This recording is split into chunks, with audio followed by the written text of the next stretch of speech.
في فرق كبير بين شخص بيمسك الموبايل ويعمل أي تصميم وشخص فاهم جدا هو بيعمل إيه. التصميم مش مجرد إنه يكون شكله حلو، التصميم ده رسالة أنت بتوصلها. فلو نفسك شغلك يبقى احترافي جدا وعايز تتعلم إزاي تبني تصميم مريح للعين مش مجرد تطبيق أدوات، يبقى لازم تتعلم مبادئ الجرافيك الأساسية اللي بتفرق بين شخص عايز يخلص شغله خلاص وشخص فعلا عايز يبدع ويطلع تصميمات احترافية. خليك معايا لنهاية الفيديو علشان أوريك إزاي كل مبدأ من المبادئ دي هيغير طريقة تفكيرك في التصميم ويخليك تبص للتصميم بشكل مختلف تماما.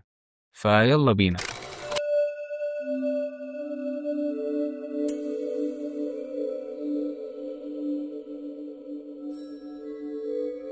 السلام عليكم ورحمة الله وبركاته، أهلا بكم في حلقة جديدة من سلسلة ورشة الجرافيك على قناة رحلة الإنتاجية. في الفيديو اللي فات بدأنا مع بعض أول مبدئين من مبادئ الجرافيك ديزاين وهما التوازن والتباين، واتكلمنا عنهم بشكل مفصل وخدنا أمثلة، والمبادئ دي مبادئ أساسية لازم أي مصمم يكون عارفها، فهنشرحهم النهارده بلغة سلسة وبسيطة وتقدر إنك أنت تفهمها. وأول مبدأ هنتكلم عنه النهارده وهو المحاذاة. المحاذاة معناها إنك ترتب العناصر على خط واضح سواء نصوص أو عناصر أو غيره. يعني لو بصيت للتصميم اللي قدامك دلوقتي هتلاقي أول حاجة إننا حققنا التباين والتوازن اللي اتكلمنا عنهم من الفيديو اللي فات. يعني عملنا تباين لاسم الأكاديمية عن طريق الحجم، خلينا حجمها أكبر من باقي النصوص، وعملنا تباين لطرق التواصل عن طريق إننا حطيناها في شكل معين، وعملنا توازن برضه. لو قسمت التصميم نصين هتلاقي إن النصوص اللي حطيناها في اليمين حطينا قصادها نصوص تانية في الشمال، والشكل اللي فيه طرق التواصل في اليمين حطينا قصاده عناصر تعبر عن الخدمة في الشمال وهكذا. طب إزاي بقى حققنا المحاذاة في التصميم ده؟ عن طريق إننا خلينا النصوص تحت بعضها على خط واحد والمسافة بينهم متساوية، وده تعريف المحاذاة زي ما قلنا من شوية. وكمان رتبنا الموقع والإيميل ورقم الهاتف تحت بعض على خط واحد بمسافات متساوية، وهكذا في أي تصميم لازم تركز على إنك تخلي العناصر بتاعتك مظبوطة وعلى مسافات متساوية. فأظن من خلال المثال الصورة عندك بقت واضحة وقدرت إنك تفهم يعني إيه المحاذاة. فتعالوا نتنقل للمبدأ اللي بعده وهو القرب، وده معناه إنك تخلي العناصر المرتبطة ببعضها قريبة من بعض علشان ده يساعد المشاهد في ترتيب المعلومات وفهمها. واكبر مثال على ده انك تجمع طرق التواصل كلها في مكان واحد، انك تخلي رقم الهاتف والعنوان والايميل في كتله واحده مع بعض زي بالظبط التصميم اللي لسه شايفينه من شويه. بص عليه كده هتلاقي ان طرق التواصل كلها موجوده في كتله واحده مع بعض، الموقع والايميل ورقم الهاتف. اما لو خليت مثلا الايميل تحت في اخر التصميم ورقم التليفون حطه فوق خالص فده مش هيكون مريح للعين وهيخلي التصميم بتاعك يطلع شكله وحش ومش متناسق.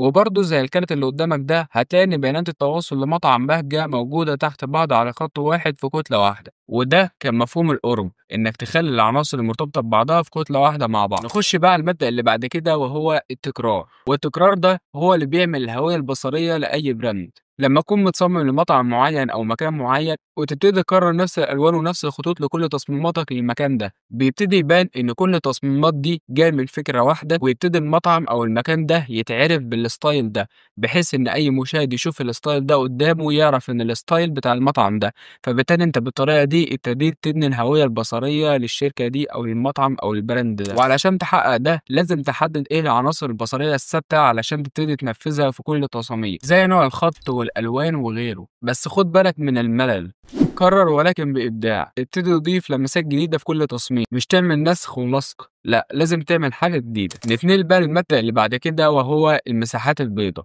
المساحات الفاضية مش فراغ، لا ده أداة قوية في التصميم بتاعك، لأنك بتخلي العناصر تتنفس وبتلفت الأنظار للحاجات المهمة في التصميم. فبلاش تقعد تحشر كل حاجة في بعضها وكل ما تشوف حتة فاضية تبتدي تدور لها على عناصر عشان تحطها فيها وتبتدي تحشي وخلاص، لأن ده هيخلي التصميم في الآخر يطلع حاجة عشوائية ملهاش رسالة ولا قيمة. وعلشان تستخدم المساحات البيضاء صح اعمل الحاجات دي. الحاجة الأولى سيب فراغ ما بين العناوين والنصوص، لأن ده هيبرز العناوين أكتر وهيخليه واضح للمشاهد. الحاجة التانية خفف الزحمة، خلي في مساحة كويسة ما بين العناصر وبعضها، قلل من الحشو وحط الحاجات المهمة اللي هتبين تصميمك بشكل احترافي وهتقضي الرسالة. الحاجة اللي بعد كده ما تحاولش تملى كل نقطة في التصميم، البساطة والمساحات البيضاء بتخلي التصميم يطلع أقوى وأحسن. نيجي بقى المبدأ الأخير وهو التسلسل الهرمي، وده معناه إنك بترتب العناصر على حسب أهميتها علشان تتحكم في علم المشاهد. المشاهد أول ما بيبص في التصميم عينيه أول حاجة يا بتيجي في نص التصميم يا بتيجي في أوله، إنما عمرها ما بتروح لتحت الأول. فلازم تحط الحاجات المهمة يا إما في نص التصميم يا إما في بدايته علشان تبتدي تتحكم في عين المشاهد وتلفت انتباهه للتصميم علشان يبص عليه. فتخلي له العنوان بشكل كبير علشان يبص عليه أول حاجة.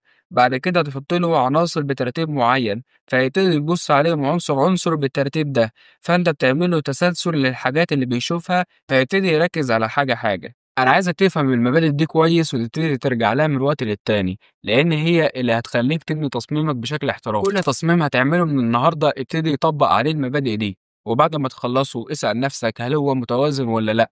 اسأل نفسك هل العناصر المهمة باينة كويس وكل حاجة في مكانها ولا لأ. التصميم مش مجرد ذوق بس، ده عملية مدروسة. كل حاجة فيه لها سبب وكل قرار بتاخده بيأثر على النتيجة النهائية. فخد وقتك في فهم المبادئ وابدأ راجعها كويس. استمر في المتابعة لأن الفيديوهات اللي جاية هنبتدي نتكلم عن الألوان والخطوط، وبعد كده هنبتدي نطبق كل اللي احنا اتعلمناه في تصاميم حقيقية من البداية للنهاية، وهعلمك ازاي تبني ستايلك الخاص. ما تنساش تعمل لايك للفيديو وتشترك في القناة لو لسه مش مشترك، وتخش قناة التليجرام هتلاقي سيبك اللينك بتاعها تحت في الوصف. لو عندكم أي أسئلة اكتبوها تحت في التعليقات. أشوفكم في فيديو جديد.